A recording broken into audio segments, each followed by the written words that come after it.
8절 말씀입니다. 제가 하나님의 말씀으로 읽겠습니다. 하나님의 말씀으로 받으시기 바랍니다. 아멘. 우리가 기도하는 곳에 가다가 정하는 귀신 들린 여종 하나를 만나니 정으로 그 주인들을 크게 이야기하는 자라. 바알과 우리를 쫓아와서 소리질러 가로되 이 사람들은 지극히 높은 하나님의 종으로 구원의 길을 너희에게 전하는 자라 하며 이같이 여러 날을 하는지라. 바울이 심히 괴로워하여 돌이켜 그 귀신에게 이르되 예수 그리스도의 이름으로 내가 네게 명하노니 그에게서 나오라 하니 귀신이 즉시 나오니라. 아멘. 오전에 두아디라와 그 집이 다 세례를 받음으로 이제 빌립보 교회가 그의 집에서 출발하게 됩니다. 안디옥 교회가 1차 전도 여행을 위한 거점이었다면 루디아의 집에서 출발한 이 빌립보 교회가 이제 유럽 선교를 위한 거점이 되는 것입니다. 빌립보서 1장을 한번 보시면 빌립보서 1장을 보시면 1장 3절로 7절입니다. 빌립보서 1장 3절로 7절을 보시면 내가 너희를 생각할 때마다 사도 바울이 빌립보에 있는 그 형제들을 생각할 때마다 하나님께 감사하지요. 또한 간구할 때마다 너희 무리를 위하여 기쁨으로 항상 간구하지요. 왜 그렇습니까? 5절에 보니까 첫날부터 이제까지 복음에서 너희가 교제함을 인하니라. 뭐 하는 자들이 되었습니까? 교제하는 자잖아요. 어디에서요? 복음에서. 그래서 6절에 너희 속에 착한 일을 시작하시는 이가, 그래서 그들로 복음에서 교제하게 하는 그 일을 시작하게 하신 이가 누굽니까? 그리스도께서 시작하게 하신 거예요. 그들이 시작한 게 아니에요. 네? 그리스도 예수의 날까지 이루실 줄을 확신하노라. 내가 너희 무리를 위하여 이와 같이 생각하는 것이 마땅하니 이는 너희가 내 마음에 있음이며 나의 내임과 복음을 변명함과 확정함에 너희가 다 나와 함께 은혜에 참여했다라고 말씀하죠. 그럼 빌립보 교회는 언제부터요?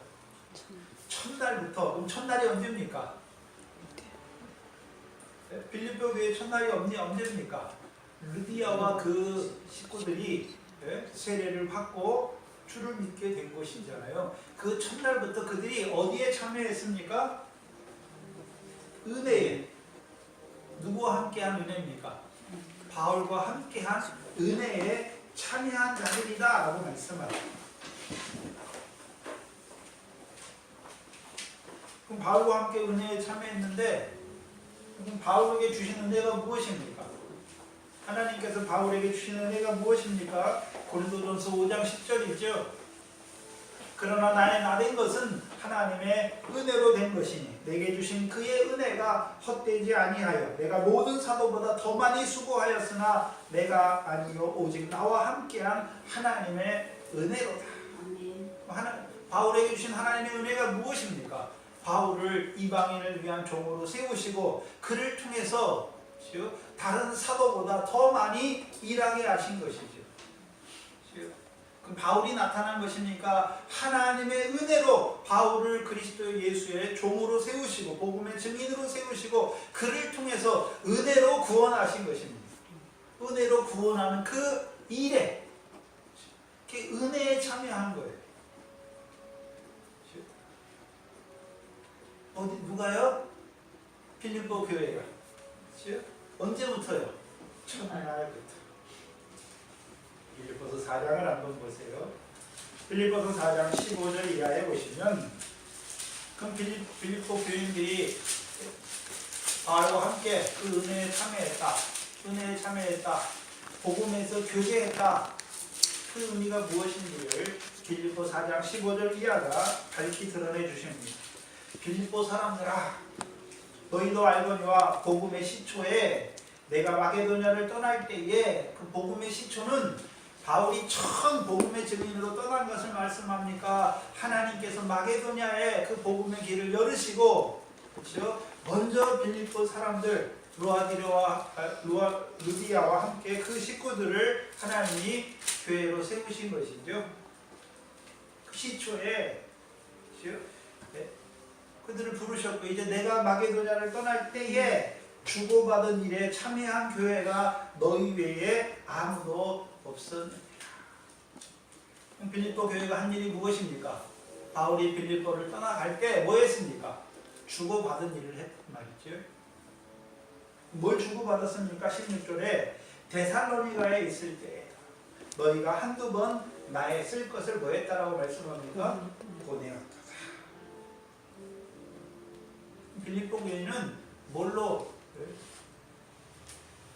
은혜에 참여한 자들입니까? 물질이잖아요. 그래서 내가 선물을 구함이 아니요 오직 너희에게 유익하도록 과실이 번성하기를 구함이라.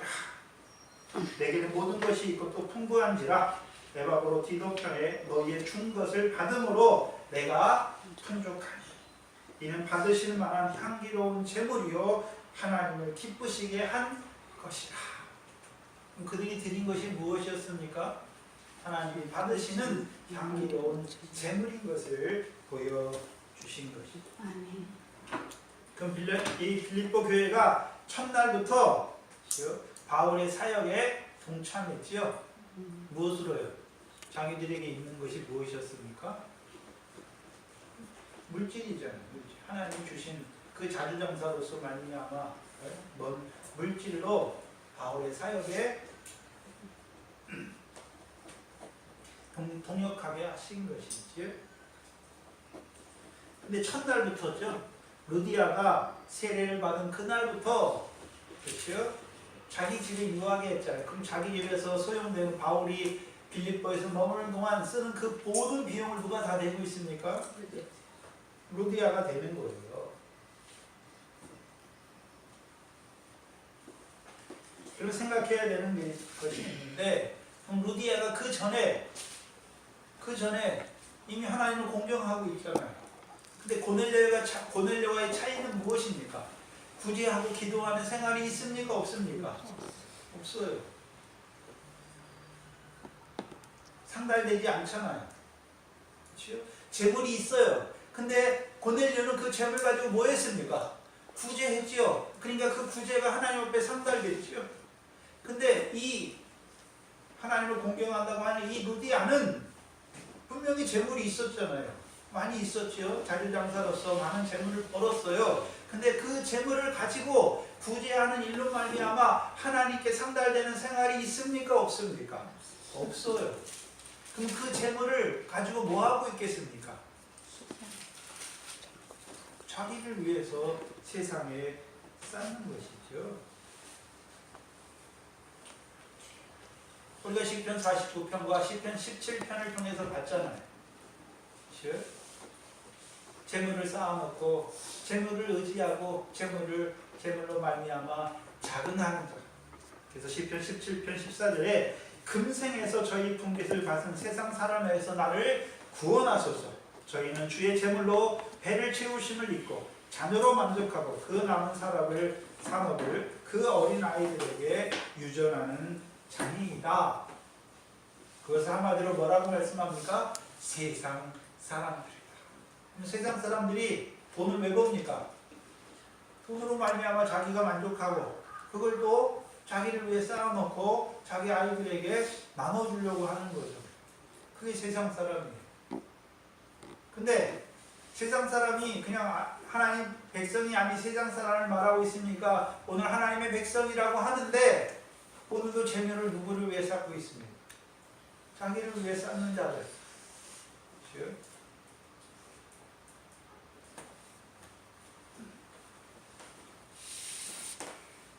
그래서 주의 재물로 배를 채우심을 받았어요. 그래서 그 재물로 자녀로 만족하고 그 재물을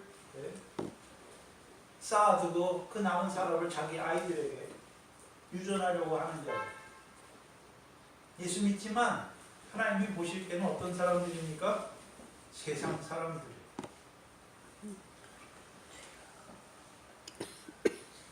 누가복음 16장을 보시면 빌립보서 4장을 적어놓으시고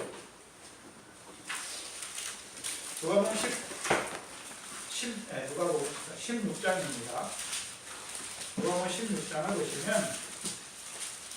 9절이죠. 누가복음 16장 9절에 내가 너희에게 말하노니 불의의 재물로 친구를 사귀라 말씀합니다. 그럼 그 전까지 이 루디아가 가지고 있는 재물은 무슨 재물이었습니까?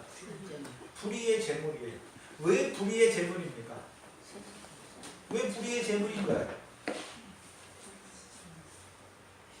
자기 소유잖아요. 자기 걸로 갖고 있잖아요.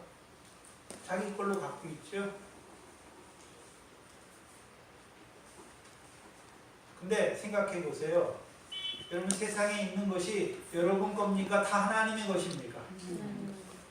세상과 그 세상 가운데 있는 만물이 다 하나님의 것이에요. 우리 게 아니에요. 여러분의 것이면 여러분이 죽을 때 가져가야 돼요. 아니에요. 천지와 세상에 있는 모든 것이 다 누구 것입니까? 하나님의 것이에요. 근데 그것을 자기 소유로 가지고 사는 것이 무엇입니까? 불의의 재물이에요.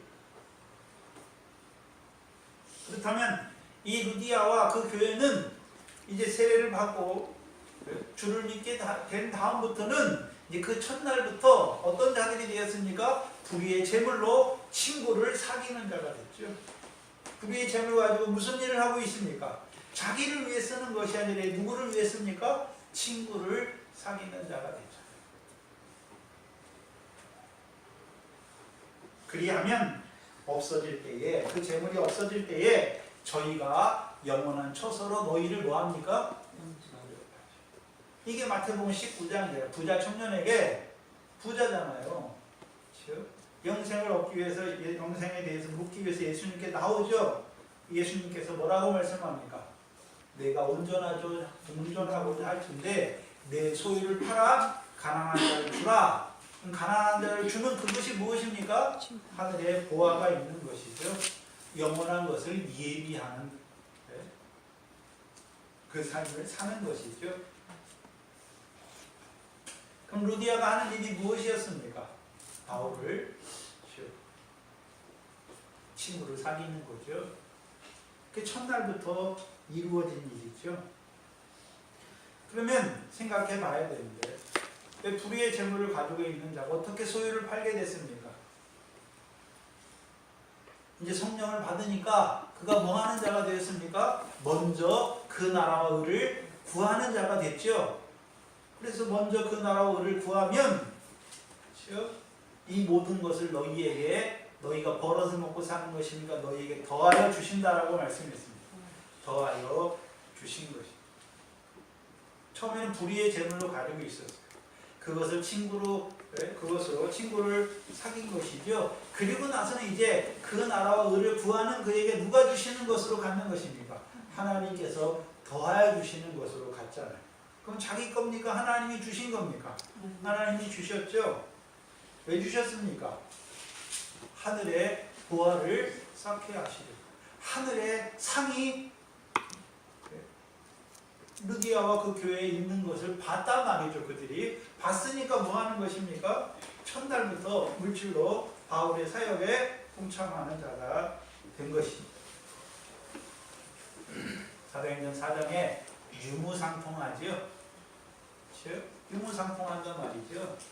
유무상통한단 말은 그들이 어떤 자들이 됐습니까? 이제 먼저, 예전에는 모든 게 먼저가 뭡니까? 먼저가 돈이에요. 돈. 좋아요. 그런데 예수 믿기 전에는, 예수 믿을 때에도 여러분 가나에 있을 때에는, 성령 받기 전에는 예수 믿어서 모든 먼저가 무엇이었습니까? 돈이 많아야 되는 거예요. 그래서 예수 믿어서 예수님께 열심히 해서 예수님께서 주시는 세상 복을 받기를 원했죠. 왜요? 돈이 있어야 살아가는 줄 알았습니다. 돈이 있어야 교회도 하고 돈이 있어야 뭘 하는 줄 알았습니다. 근데요, 이제 성령으로 따라 나오고 가니까 이제 어떤 자가 됐습니까? 먼저 그 나라와 의를 구하는 자가 되니까 물질이 먼저입니까? 먼저 그 나라와 의를 구하는 그것이 먼저입니까? 먼저 그 나라와 의를 구하는 그것이 먼저예요. 그걸 구하는 자에게 하나님께서 아무것도 안 주십니까? 육신에 필요한 것을 하나님이 더하여 주신다라고 말씀했습니다. 더하여 주시는 거예요.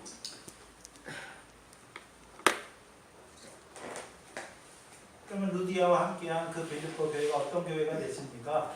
먼저 그 나라를 구하는 유무상통하는 교회가 됐지요. 그리고 이제 육신에 필요한 것들을 자기들이 버는 것이 아니라 하나님이 더하여 주시는 것으로 받는 자들이 된 것이죠.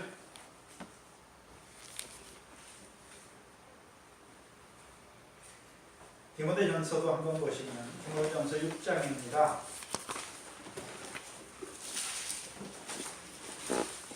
6장 17절로 19절이죠.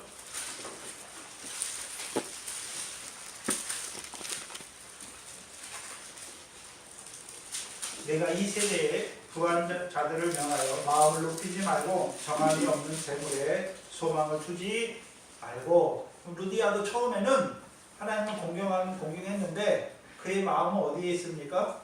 정함이 없는 재물에 소망을 두었던 자지요. 그러니까 불의한 재물로 가지고 살았어요. 근데 이제 세례받고 예수를 주로 믿게 된 후부터 누구에게 소망을 두는 것입니까? 우리에게 모든 것을 후히 주사 누리게 하시는 하나님께 소망을 두는 자가 된 것이죠. 곧 하늘에 계신 아버지 하나님께서 갚으시는 상을 보는 자가 된 것이죠. 구제 왜 합니까? 보아가 하늘에 있잖아요. 하늘의 상이 우리에게 있음을 알았으니까 이제 뭐 하는 자가 되는 것입니까? 구제하는 자가 되는 것이. 18절에 선한 일을 행하고 선한 사업에 구하고 나눠주기를 좋아하는 동정하는 자가 되라. 이것이 장래에 자기를 위하여 좋은 터를 쌓아 참된 생명을 취하는 것이다. 자, 우리의 생명이 육신 생명이 참된 생명입니까? 네? 장래에 자기를 위하여 좋은 터를 쌓아두는 그 선한 일을 행하는 것, 선한 사업에 부하고 나눠주기를 좋아하며 동정하는 자로 살아가는 것이 참된 생명입니까? 그것이 우리의 참된 생명이죠. 하늘로부터 내려온 처소를 덧입는 생활이란 말이죠. 그것이 부활의 생명으로 사는 거예요. 상과 영광에 합당한 그 삶을 살아가는 것이죠. 그렇다면 이 루디아도 처음에는 정함이 없는 재물에 소망을 두었죠. 근데 이제는 하나님께 소망을 두죠. 누구 안에서요? 예수 그리스도 안에서. 뭘 받습니까? 아버지 하나님께서 갚으시는 상과 영광의 세계를 본 자가 된 것이죠. 빌립보서 4장을 다시 돌아와서 보시면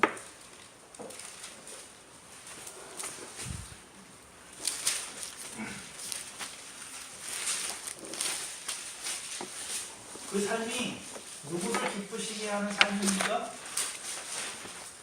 하나님을 기쁘시게 하는 삶이잖아요. 향기로운 재물의 삶인 것을 보여주시죠. 그럼 저와 여러분이 선한 일을 하고 선한 사업에 구하고 나눠주기를 좋아하고 동정하는 자, 불쌍히 여기고 긍휼히 여기는 그것이 무엇입니까?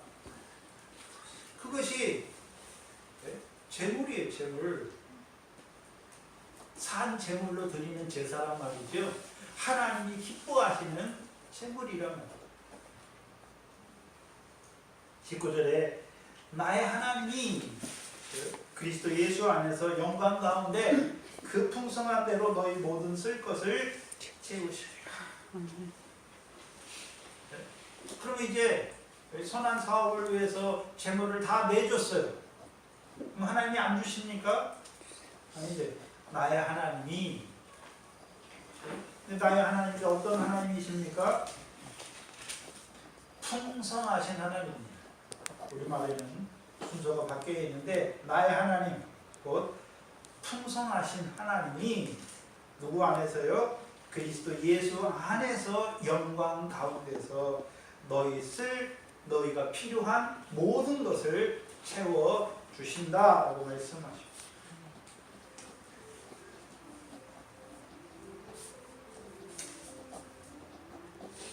마태복음에 말씀하시는 그 나라와 의를 구하는 자들에게 이 모든 것을 더하여 주시는 것입니다.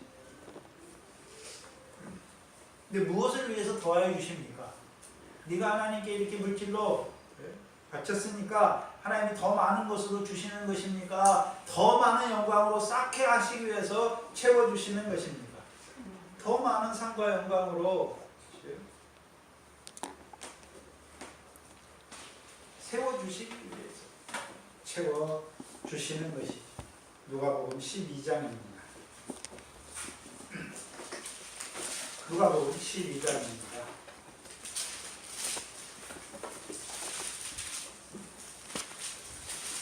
31절로 34절입니다.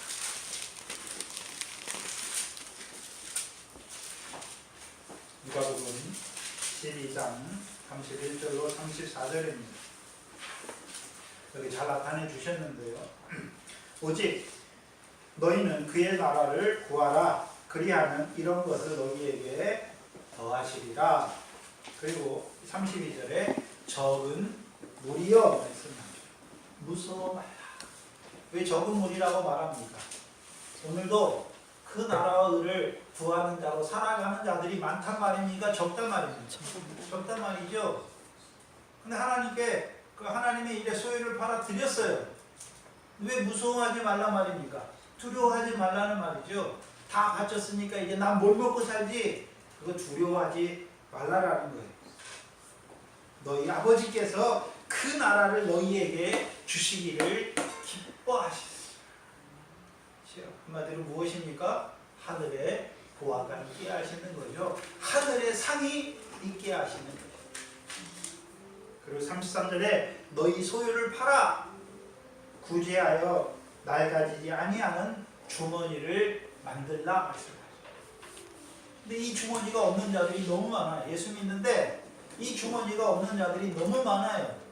그래서 예수 믿으면서도 아직도요, 내 거 다 내 거. 이 집도 내 거고 자녀들도 내 거고 모두 내 거고 내 거고 내 거고 다 자기 소유로 가지고 있지. 왜요? 소유를 팔지 못했기 때문에. 자기 소유를 팔지 못했기 때문에. 한번 생각해 보세요. 여러분이 이 세상에 올 때 뭐하라고 가지고 온 거 있습니까? 빈손으로 왔잖아요. 갈 때도 어떻게 갑니까? 빈손으로 가죠? 그럼 여러분이 이 세상에서 누리는 거 여러분의 것입니까? 하나님이 잠깐 인생으로 사는 날 동안에 주셔서 누리게 하신 것입니다. 하나님의 거예요. 주셔서 누리게 하신 거예요. 근데 인간의 문제가 뭐냐면 하나님이 하나님의 것을 자기 것이라고 말하는 거예요. 그게 도적질이에요. 도적질. 근데 이제 세례를 받고 성령을 받고 예수가 주인이 믿어진 자들은 이제 어떤 자들이 되는 것입니까? 말로만 예수가 믿는 게 아니에요. 소유를 팔아 구제하여 낡아지지 아니하는 주머니가 만들어진 자죠. 주머니가 만들어졌어요. 그래서 낡아지지 아니하는 주머니죠. 그것을 곧 이꼬르죠. 이꼬르 33절 이꼬르 곧 하늘에 둔다. 그 주머니는 우리에게 있습니까? 하늘에 있습니까? 하늘에 있는 것이죠. 곧 다함이 없는 보물이다. 다함이 없다는 것은 끝이 없다는 거예요. 곧 하늘에 있는 끝이 없는 없어지지 아니하는 보물. 그게 우리의 주머니예요. 낡아지지 아니하는 주머니. 이 세상에 있는 주머니는 다 낡아져요. 근데 하늘에 있는 없어지지 아니하는 보물이 무엇입니까? 우리의 주머니예요. 그래서 너희 주머니에 금이나 은이나 동을 채우지 말라 하셨죠. 우리 주머니에 채우는 것이 무엇입니까? 금이나 은이나를 우리 주머니에 채우는 게 아니에요. 이 땅에서 하늘에 쌓는 것이죠. 하늘이에요. 하늘. 그게 낡아지지 아니하는 주머니죠. 근데 언제 낡아집니까? 어떻게 하면 낡아지나요? 자기를 위해 땅에 쌓을 때 낡아지는 것이죠. 낡아진다는 의미가 무엇입니까? 좀 먹고 녹이 쓰는 거잖아요. 근데 낡아지지 아니하는 주머니라는 의미는요, 도둑도 없고 훔쳐가지도 않고 녹도 쓸지 아니하고, 그렇죠? 없어지지 않는 것이죠. 너희 보물이 있는 곳에 너희 마음도 있으리라 말씀하시고,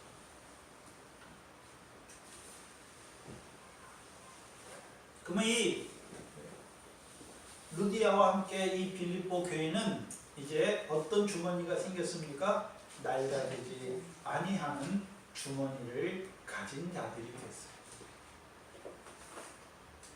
여러분은 낡아지지 아니하는 주머니가 있습니까? 낡아지지 아니하는 주머니 있으세요?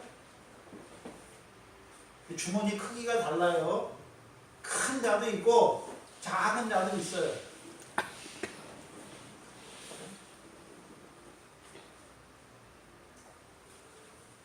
이제 물질에 대한 소유는 팔았어요. 근데 자식을 아직 자기 소유로 갖고 있어요. 그러면 주머니가 어떻겠습니까? 작지요?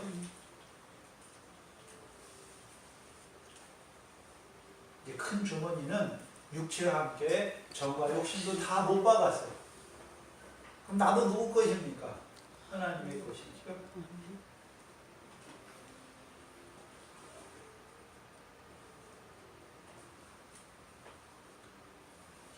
그러면 이들만 그렇습니까? 우리가 누가복음 8장 1절로 3절에 예수님이 살아있을 때 예수님을 쫓던 여자들도 자기 소유를 가지고 예수님을, 그렇죠, 그 사역에 수종드는 자들이죠. 그럼 이 빌립보 교회도 바울의 사역에 뭐 하고 있습니까?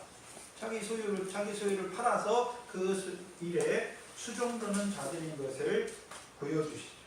예수님 때도 예수님을 쫓았던 막달라 마리아를 비롯해서 요산나와 그 여러 여자들이 자기들 소유로 섬겼죠. 이들도 빌립보에 있는 이들도 뭐 하는 자들입니까? 섬기는 자들. 물질로 섬기게 하신 거죠. 그래서 하나님이 부르시고 하나님이 주셔야 되는 거예요. 그렇죠? 낡아지지 아니하는 주머니를 만들어야 그때부터 뭐가 시작됩니까? 섬기는 삶이 시작돼요. 어떤 사람은 선한 일로, 어떤 사람은 선한 사업으로, 어떤 사람은 나눠주는 것으로, 어떤 사람은 동정하는 것으로. 낡아지지 아니하는 주머니가 있습니까? 루디아와 같이 우리도 낡아지지 아니하는 주머니가 있냐 하는 것이죠. 이제 바울과 함께한 일행들은 자기를 위한 낡아지는 주머니가 아니라 거룩한 금과 진주를 주기 위해서 낡아진 주머니죠.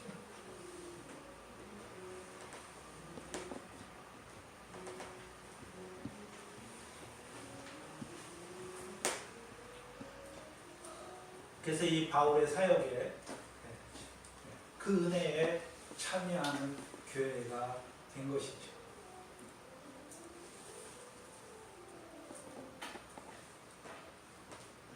16절에 우리가 기도하는 곳에 가다가, 분명히 이제 루디아의 집이 교회가 되었잖아요. 왜 거기서 기도 안 하고 또 기도하는 곳에 갑니까? 어디로 간다는 말입니까?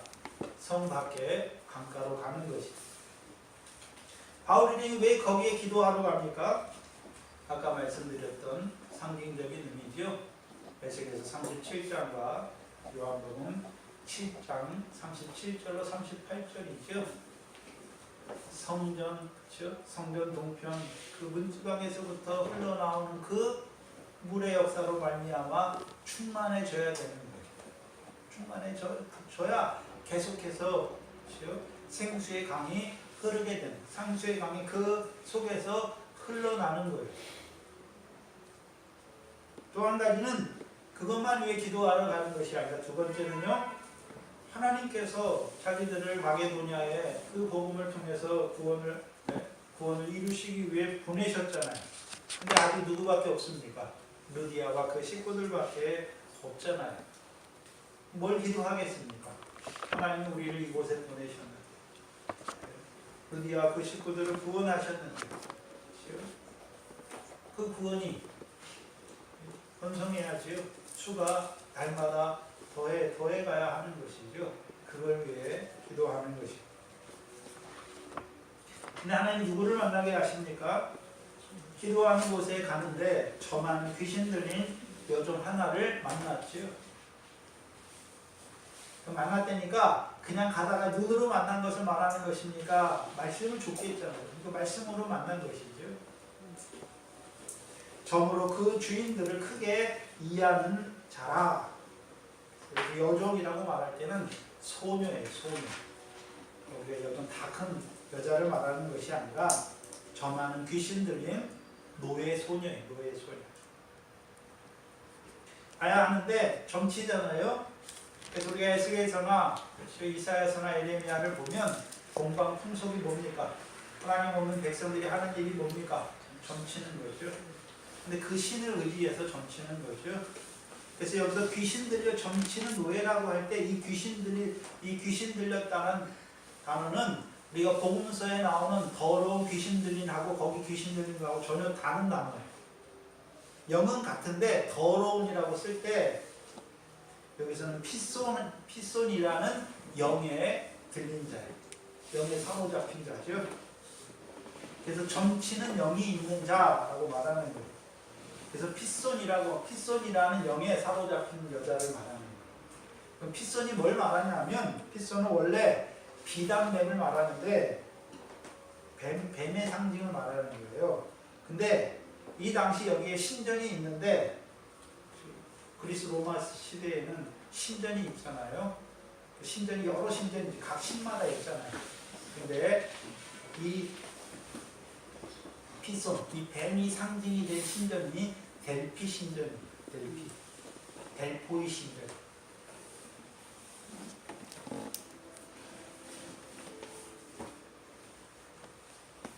그래서 델포이 신전에서 신탁을 하잖아요. 거기서 점을 치는 거죠. 그 신탁을 상징하는 게 거기 뱀이란 말이에요. 뱀이에요. 그래서 피손이라는 영에 사로잡혀서 이 여자가 뭐하는, 이 소녀가 뭐하는 것입니까? 신탁하는 거예요. 점을 친단 말이죠.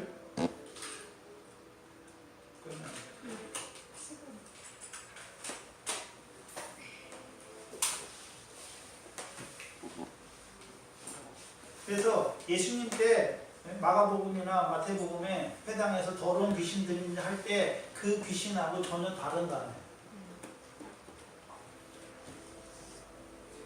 거기서는 더러운 귀신 들린 자죠. 그럼 유대인들에게 더러운 귀신은 회당에 있는 자죠. 그럼 회당에는 뭘 가르칩니까? 율법의 말씀을 가르치잖아요. 근데 율법의 말씀을 왜 주셨습니까? 원래 거룩한 백성으로 살게 하시고 주신 말씀이잖아요. 근데 더러운 귀신이 들리면 율법의 말씀을 가졌지만 거룩한 백성으로 살아갑니까? 더러운 자로 살아가는 것입니다. 더러운 자로 살아가는 자들이죠.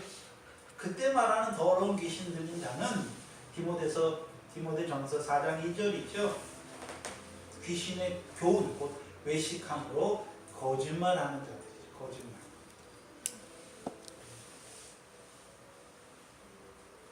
근데 바리새인들은 말할 때는 귀신 들렸다 말하지 않아요. 바리새인들을 말할 때. 바리새인의 교훈은 뭡니까? 한마디로 외식이죠. 외식. 자기 행함, 율법의 자기 의를 의지하는 거죠. 그래서 이 바리새인들은 자기의 의로운 중에, 그렇죠? 율법의 의, 자기의 의로운 중에 망하는 자들이고, 더러운 귀신 들린 자들은요, 하나님의 백성이 율법의 말씀을 주시는 거룩한 백성이 되게 하려고 주셨는데 오히려 더러운 생활 가운데 망하는 자들이죠. 하나님 백성이 더러운 생활을 하는 거예요. 율법의 말씀이 있으면서도 더러운 생활을 하는 것을 말하는 거예요. 그렇다면 율법이 있는 하나님 백성이 더러운 생활이 뭡니까? 뭘 따라 살겠습니까? 율법의 말씀을 따라 사는 것이 아니라 육체와 마음이 원하는 대로 살아가는 광야에 있는 자들 같은 자들이죠. 늘 마음이 어디를 향해 있겠습니까? 애굽이잖아요. 애굽. 애굽에서 나오게 하신 것은, 우리를 부르신 것은 이제 세상 더러운 것에서 우리를 불러내셨잖아요. 베드로후서 2장에 우리를 세상 더러운 것에서 불러내신 거잖아요. 어떻게 살게 하시려고요? 하나님의 거룩하신 것처럼 거룩하게 살게 하시려고 불러내셨잖아요. 근데 다시 어떻게 합니까? 다시 돌아갔단 말이에요. 누가 갔습니까? 돼지가 갔고, 돼지가 씻었다가 다시 더러운 곳에 들어가는 그 더러운 생활을 하는 자들을 말하는 거예요. 근데 이들은 말씀이 없는 자가 아니라 율법의 말씀이 있는데도 불구하고 다시금 더러운 생활에 들어가는 자들을 말하는 거예요. 그게 회당에서 더러운 귀신 들린 자를 말하는 거예요. 그러면 자기만 귀신 들리겠습니까? 그렇죠? 그 말을, 귀신 들린 자의 말을 듣는 그 회당 사람들도 다 더러운 생활을 하겠습니다. 다 더러운 생활을 하게 되는 거예요. 바리새인의 교훈을 받으면 다 어떤 생활을 합니까? 율법을 지킴으로 내가 의롭다, 하나님 앞에 의롭다라고 하는 생활을 하는 것이죠. 외식의 생활을 하는 것이죠. 더러운 귀신 들린 자의 말을 들으면 다 어떻게 합니까? 더러운 자가 되는. 근데 여기 나오는 귀신 들린 여종은 한마디로 저와 여러분, 우리나라에는 델피 신전이 없죠. 델피 신전이 없잖아요. 그럼 우리나라에는 이 델피의 그 영이, 그렇죠? 뱀의 영이 들려서 점하는 것처럼 우리나라는 무슨 사람들이 있습니까? 무당이죠, 무당. 우리나라는 델피 신전이 없어요. 그래서 이 피손이라는 영에 사로잡힌 이 여종과 같은 점치는 자가 없어요. 근데 우리나라에 점치는 자가 없습니까? 있습니까? 있어요. 누굽니까? 무당과 박수들, 그 사람들 뭐 하는 사람들입니까? 점치는 자가요. 점치잖아요. 근데 델피 신전이 없으니까 이 사람들은 우리나라의 고유에 내려온 그 신에 신접했다고 그러잖아요. 그래서 무당들도 급수가 있어요. 급수가 다 무당이라고, 그렇죠? 다 똑같은 게 아니에요. 어미 무당이 있고 새끼 무당이 있죠. 크게 신이 접한 사람이 있고, 신이 자잘한 신이 접한 사람들이 있단 말이에요.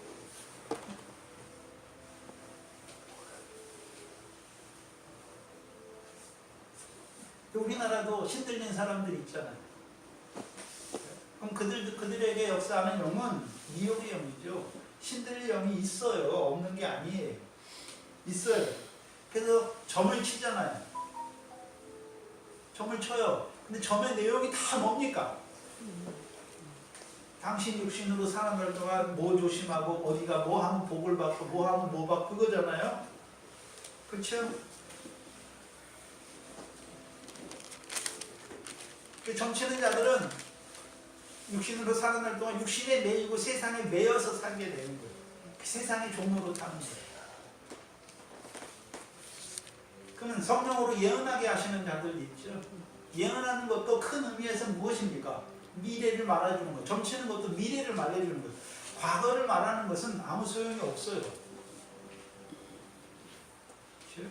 근데 점치는 자들도 진짜 신접해가지고 점치는 자들도 이 사람의 과거가 어떤지 다 집어내죠. 그래야 미래를 얘기할 때 믿을 수 있는 거잖아요. 이 사람이 나를 만났는데 내가 어떤 사람인지 아무것도 모르고 미래에 대해서 말하면 이 사람은 믿겠습니까? 아니죠. 내가 살아온 과거, 어떤 과거가 있는지 점집에 가면 그러잖아요. 당신 과부네? 당신 뭐 때문에 왔네? 이렇게 얘기를 하는 사람, 진짜 신접한 사람들 그게 보여요.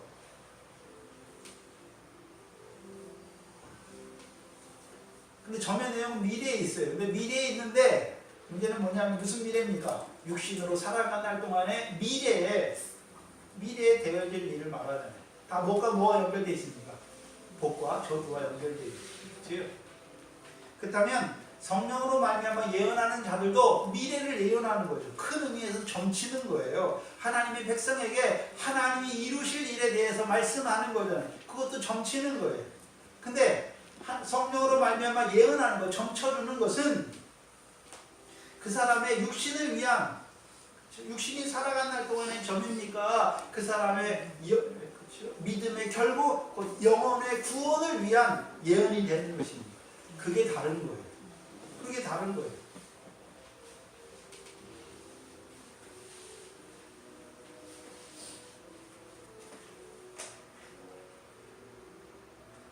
그래서 세상 이 귀신들이 여종과 같이 그런 자들을 쫓아 살잖아요. 오늘 21세기가 됐는데도 점집에 가는 사람들이 얼마나 많습니까? 여러분 예수 믿는 사람이 점집에 가면요 더 밝히 알아요.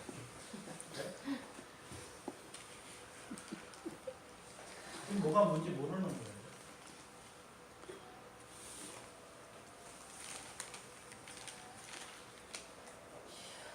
근데 이 귀신들의 특징이 있어요. 예수가 누군지를 알아요. 예수가 누군지를 안단 말이죠. 그래서 우리가 군대 귀신도 나사렛 예수여 당신이 나와 무슨 상관이 있나이까? 우리를 멸하러 왔나이까? 나는 당신이 누군지 우리는 당신이 누군지를 아오니 하나님의 거룩하신 자입니다. 하나님의 또는 아들입니다. 이렇게 말하죠. 공간복음에 그게 나오잖아요. 이 귀신 들린 여종도 예수님에 대해서 아는 것이 아니라 복음의 증인들인 이 바울과 일행들이 누구인지를 알아요. 누구인지 알죠? 누구라고 말합니까? 지극히 높으신 하나님의 종이다. 하나님의 종이다. 그럼 이 종들이 말하는 걸 들었겠지요? 누구에 대해서 말했습니까? 하나님에 대해서 말했겠지요? 그리고서 뭐라고 말하냐면 구원의 길을 너희에게 전하는 자라 말하잖아요. 구원의 길을 너희에게 전하는 자라. 여기 우리말에는 아나타라 했는데 헬라에서는 구원이라고 말할 때 구원의 길이라고 말할 때 길이 정관사가 없어요. 정관사가 없는 길이에요. 그래서 예수님께서 마태복음 14장 6절에 내가 곧 길이요 라고 말할 때 헬라어에서는 그 길이요. 근데 길이 하나밖에 없는 거예요. 구원을 이루는 길이 하나밖에 없는 그 길을 말하는 거예요. 내가 길이요, 그 진리요, 그 생명이다 라고 말하는 거예요.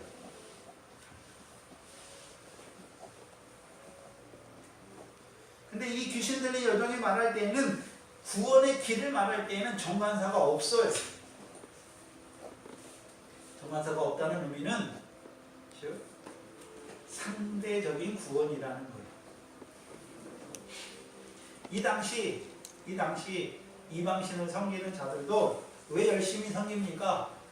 유대인들만큼 자기 신을 섬김으로 구원을 얻기 위해 섬기는 거예요. 구원을 얻기 위해 섬기는 거예요. 근데 구원의 내용이 다른 것이죠. 자, 우리나라를 한번 생각해 보시면 우리나라 불교도 어떻습니까? 뭐가 있다라고 말합니까? 지옥이 있다라고 말하잖아요. 그렇죠? 근데 그 지옥은 요즘에 그 신과 함께 그 영화 보면 지옥이 뭡니까? 그렇죠? 사람이 가가지고 불꽃에 떨어지고 뭐 하고 그런 그걸 지옥이라고 말하잖아요. 그렇죠?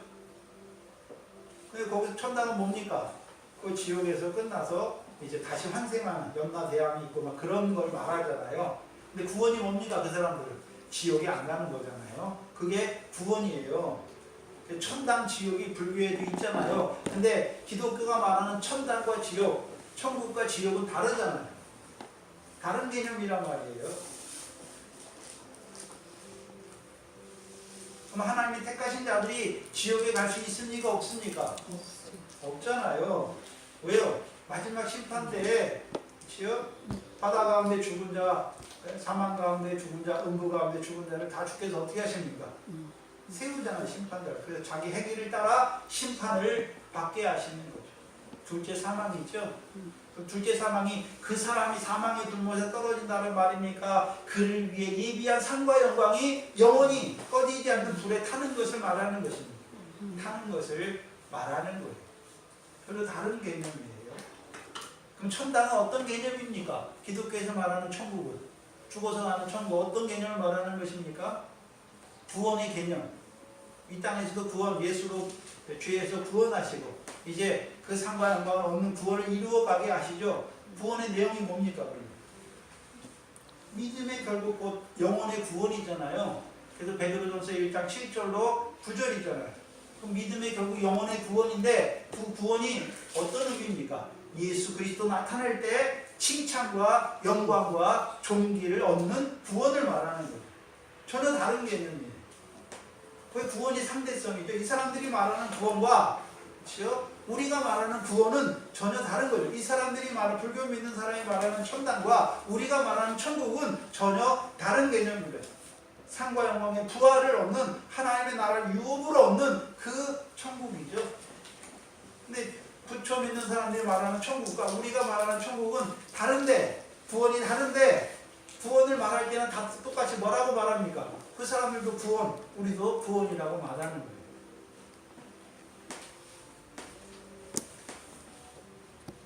그럼 이방인들도 자기들이 신을 섬기는 이유가 무엇이겠습니까? 구원 얻기 위해 그런 거예요. 근데 상대적인 구원이죠.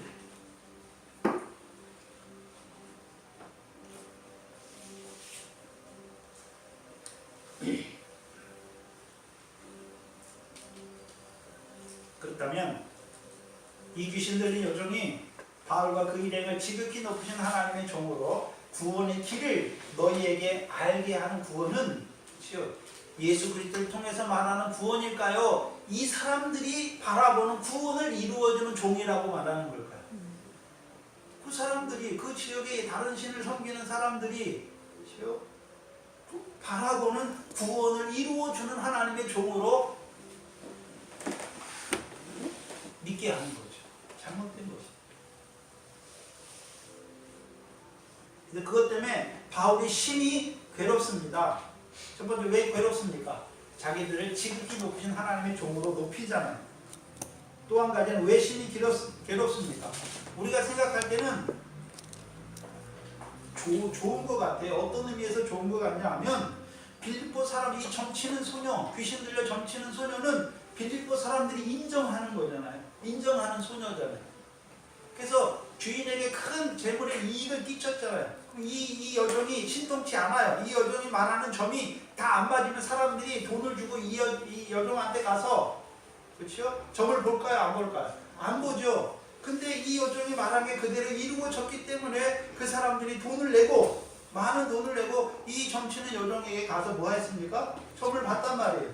그렇다면 이 빌립보에 있는 사람들이 이 여자 점치는 이 노예 소녀를 생각할 때 능력이 있잖아요. 점치는 능력이 있는 거. 신이 들려서 그렇죠? 신이 들려서 점치는 능력이 있는 거잖아요. 근데 그 능력이 있는 여자가 이 여종이 바울과 일행에게 이 사람들이 하나님 지극히 높으신 하나님의 종이고 구원의 길을 너희에게 알게 하는 종이라라고 말하면 이제 바울과 그 일행들로 말미암아 복음을 증거할 기회가 더 많아질 것 같은데 바울은 괴로워한단 말이죠. 그 이유가 무엇입니까? 괴로워하는 그 이유가 무엇인가요? 예수님도 누가복음 한번 보시면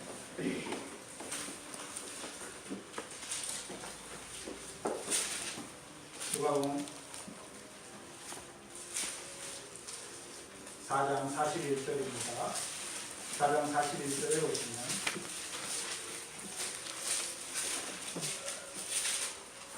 여러 사람에게서 귀신이 나가는 소리질러 가로되 당신은 하나님의 아들이니이다. 예수께서 꾸짖으사 저희의 말함을 허락하지 아니하시니 이는 자기가 그리스도인 줄 알미라. 알잖아요, 누군지. 근데 그들의 말을 통해서 말하게 하면 다른 사람들이 진짜 예수가 그리스도인지 더 많이 믿을 것 같은데 예수님은 그들의 말함을 허락지 않아요. 바울이 똑같은 거예요. 이 사람들이 그렇죠? 그 빌립보 사람들에게 인정받는 귀신 들려 점치는 이 여종을 통해서 바울과 그 일행이 지극히 높으신 하나님의 종으로 구원의 길을 너희에게 알린다라고 말하면 더 좋을 것 같은데 괴로운 일이에요.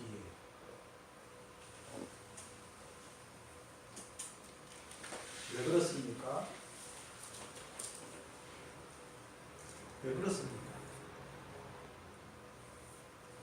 귀신 들린 여종의 말을 듣고 즉 바울을 믿게 되면 바울의 말을 믿게 되면 즉 바울이 증거한 그리스도를 믿어요. 알아요. 문제는 뭡니까?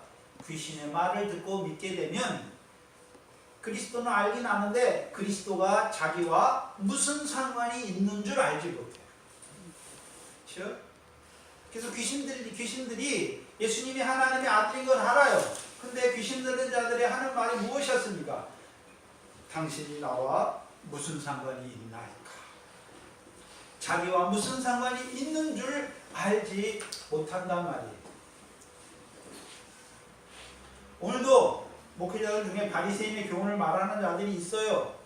그 바리새인의 교훈은 뭡니까? 예수 믿었지만 우리가 하나님의 말씀을 지켜야 구원을 얻는다라고 말하잖아요. 그럼 그리스도에 대해서 밝히 압니까? 알지 못하는 것입니까?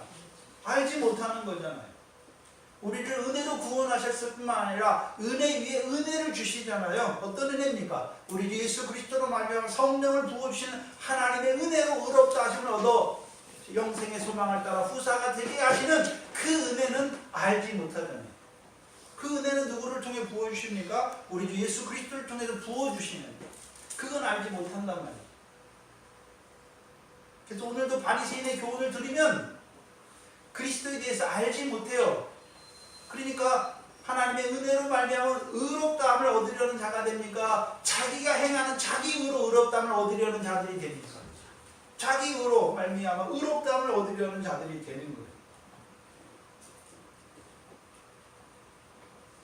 또한 귀신 들린 자를 통해서 그리스도를 알게 되면 그리스도를 알아요. 근데 문제는 무엇입니까? 그리스도가 자기와 무슨 상관이 있는지, 하나님의 아들이 자기와 무슨 상관이 있는 줄 알지 못한단 말이죠. 알지 못하니까 예수의 십자가가 그와 상관이 있습니까? 예수의 부활이 그와 상관이 있습니까? 없단 말이죠. 근데 그게 그때만 있는 게 아니에요. 지금도 예수 믿는 자들 중에 예수를 알긴 알아요. 예수가 하나님의 아들, 지극히 높으신 하나님의 아들 그리스도인 줄 알아요. 문제는 뭡니까? 자기와 무슨 상관이 있는 줄 알지 못해요. 십자가와 부활은 믿는다고 말은 해요. 근데 그 십자가와 부활이 자기와 무슨 상관이 있는 줄 알지 못하는 거예요. 그러니까 오늘도 예수 믿었지만 여전히 하나님 앞에 나와서 세상 거, 육신의 거 구하는 자들은 예수는 알지만 예수가 그리스도인 줄, 그리스도가 자기와 무슨 상관이 있는 줄 알지 못하는 거예요. 물세례는 받았어요. 예수 십자가는 믿어졌어요.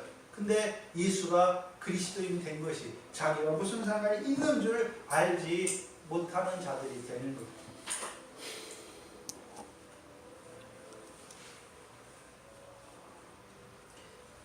그래서 귀신 들린 자를 통해서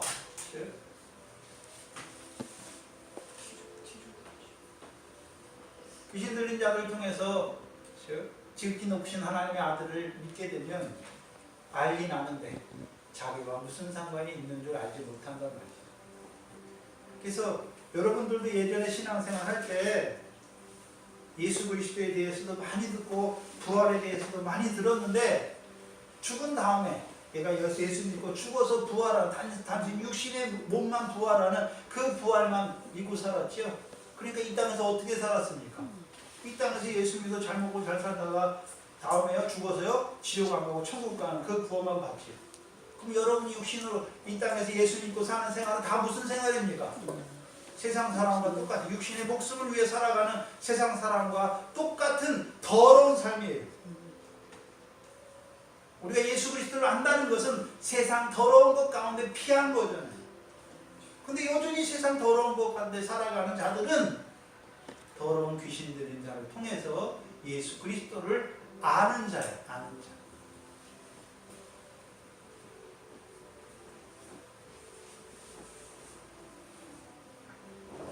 근데 이 정하는 귀신을 통해서 예수 그리스도를 알게 되면, 예수가 하나님의 아들, 즉 높인 하나님의 아들 그리스도라는 걸 알게 되면 즉 어떤 자로 살아갑니까? 예수 그리스도를 알긴 아는데 고린도후서 4장 4절이죠. 세상 신이 그렇죠. 영광의 복음의 강체가 비치지 못하게 미혹하는 것이죠. 미혹이에요, 미혹.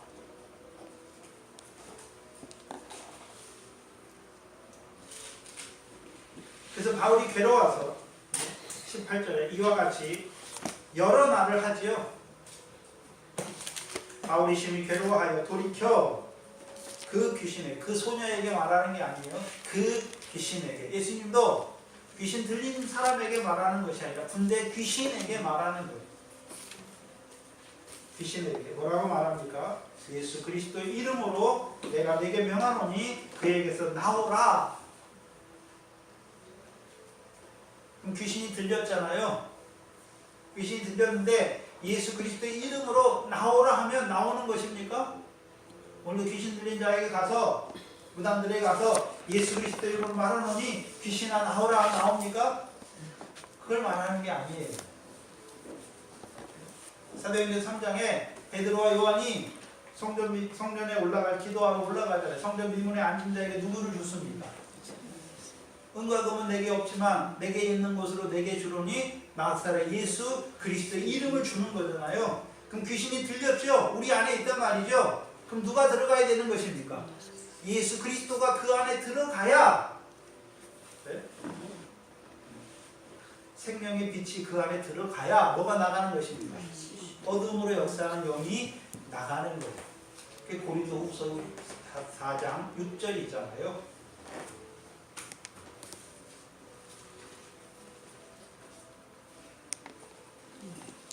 어두운데 빛이 비치리라 하신 그 하나님께서 예수 그리스도의 얼굴에 있는 하나님의 영광을 아는 빛을 어디에요? 우리 마음에 비춰주니까 뭐가 나가는 것입니까? 이 귀신 들려 점치는 영이 나가는 거예요. 그럼 이 귀신 들려 점치는 영을 뭘 보여줬습니까? 육신으로 세상에 살아간 날 동안에 그것을 보여줬고, 그럼 예수 그리스도가 들어가면, 우리 안에 들어오면 뭘 보여주십니까? 예수 그리스도의 얼굴에 있는 하나님의 영광을 아는 빛을 비춰주시니까 세상 그 영광을 비치는 빛은 어두움은 나가게 되는 것입니다.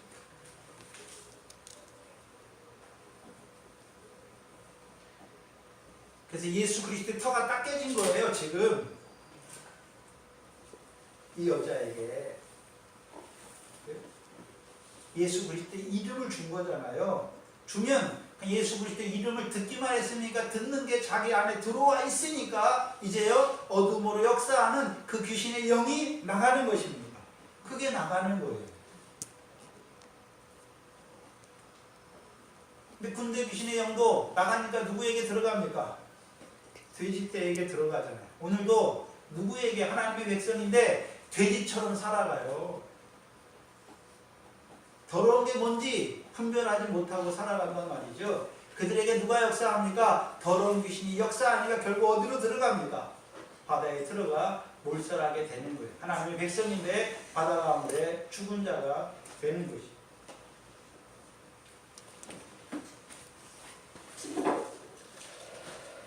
마태복음 8장 16절에 여러 사람들이 귀신 들린 자, 연약한 자를 예수님께 데려오니까 마태복음 8장 16절에 예수께서 말씀으로 귀신을 쫓아내시고,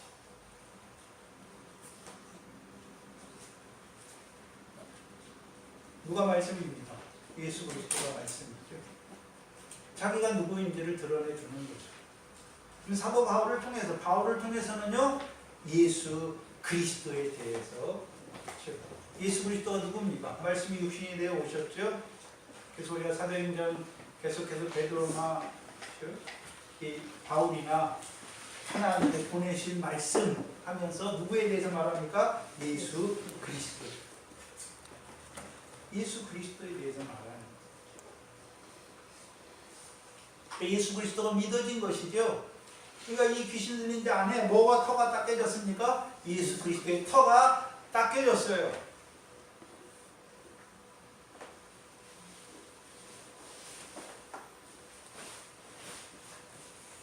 믿어진 것이.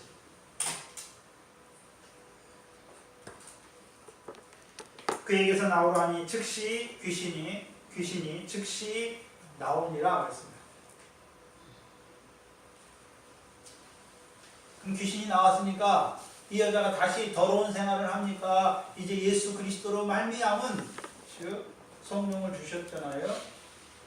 그래서 마태복음 12장에 하나님의 성령으로 귀신을 쫓아낸 것이면 하나님의 나라가 너희에게 임하였느니라 말씀합니다. 이 여자에게 뭐가 임했습니까? 이게 표적이잖아요. 귀신을 쫓아내는 게 뭡니까? 표적이죠. 그럼 이 여자는 표적을 본 자잖아요. 예수가 그리스도를 믿어졌죠. 믿어지면 이게 뭐가 임합니까? 죄사함과 성령이 임하는 것입니다.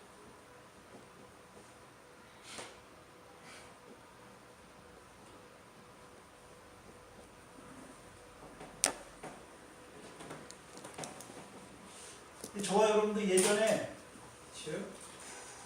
저희 부모 세대도 이렇게 살았죠. 세상 정치로 다니는 분입니다. 세상 신 가운데 살았단 말이죠. 하나님을 알지 못했단 말이죠. 근데 이제 귀신이 나가게 하시죠. 말씀으로 귀신을 쫓아내신 거죠. 하나님의 보내신 말씀, 그 예수 그리스도의 이름을 주는 거예요.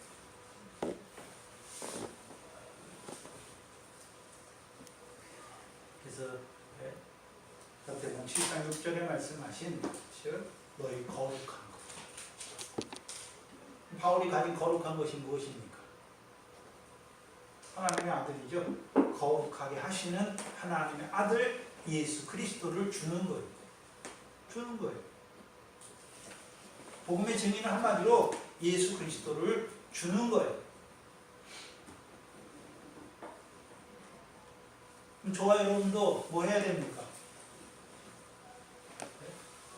성찬에 참여하는 자마다 주께서 오실 때까지 주의 죽으심을 전하는 거예요. 주의 죽으심을 전하는 거예요. 완전히 여러분의 생활로, 여러분의 빛된 생활로.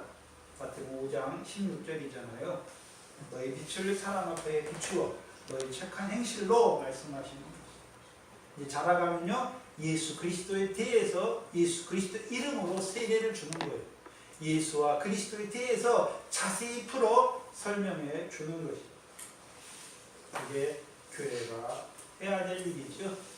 그래서 오늘도 하나님의 자녀인데 오늘도 귀신의 역사 아래 살아가는 그 매인자를 풀어주는 거죠. 미혹의 영의 매인자를 뭐 하는 것입니까? 풀어주는 거예요. 그게 무슨 일입니까? 생명을 살리는 일이고 그게 선한 일이죠. 오늘도 보이십니까? 더러운 귀신 들려서 예수 그리스도가 하나님의 아들이라는 건 아는데 문제는 뭐냐면 자기가 무슨 상관이 있는 줄 알지 못하니까 여전히 자기가 하나님 백성이라는 걸 아는데 여전히 세상에 속한 더러운 자로 살아가는 자들이 보이십니까? 그럼 기도해야죠. 하나님 나를 바울과 같이 저들에게 보내어 주셔서 저들도 예수 그리스도의 터가 딱 껴지게 하셔서 이제 더러운 삶이 아니라 세상에서 주의 택함을 받은 자로 살아갈 수 있도록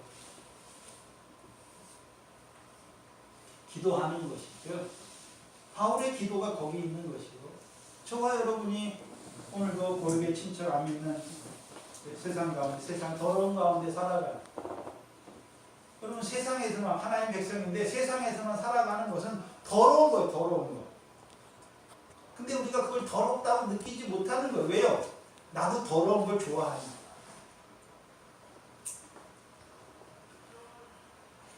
먼저 우리 자신을 돌아보시고 지금도 그 세상 욕심과 세상에 속하여 더러운 자로 살아가는 그들을 위해서 기도하는 거죠. 나를 보내어 주시기, 그들을 살리는 자로 나를 통해서 그들을 살려주시기. 나오면 돼요. 데리고 말씀하고.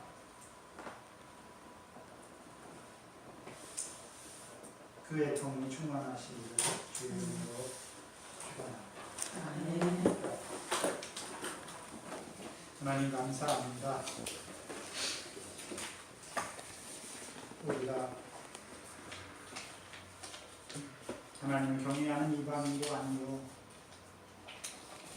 율법의 규례도 없이 하나님도 없이 이방인으로 살았던 저희들을 복음으로 부르셔서 이제 우리 마음에 예수 그리스도 얼굴에 있는 그 하나님의 영광을 아는 빛을 쳐주셔서 이제 세상 더러운 것에서 피하게 하시고 우리를 빛의 자녀로 낮의 자녀로 세워주셔서 이제 우리를 하여금 그 빛에 열매를 맺는 자들로 세우신 아버지 하나님 감사합니다. 오늘 바울을 통해서 그 바울이 하는 일을 통해서 이 교회가 오늘도 더러운 그 귀신의 역사로 말미암아 하나님의 백성임에도 세상과 역신에 속하여 그 더러운 것 가운데 죽어가는 자들의 영혼을 보게 하시고 이제 그들을 위하여 애통하게 하시고 이제 그들에게 거룩한 것과 진주를 나눠주는 자로 그 역사를 이루어가는 이 교회가 되게 하여 주시옵소서. 또한 우리의 삶을 돌아보게 하시고 우리가 세상에서 주의 택함을 받았다고 하면서 또한 우리가 더러운 생활에 떨어질 때가 많은 저희들 불쌍히 여겨주시고 이제 그 맑은 물로 우리에게 뿌려주셔서 우리에게 있는 모든 더러운 것에서 우리를 깨끗이 하여 주시옵소서. 감사합니다. 예수님의 이름으로 기도하옵나이다. 아멘.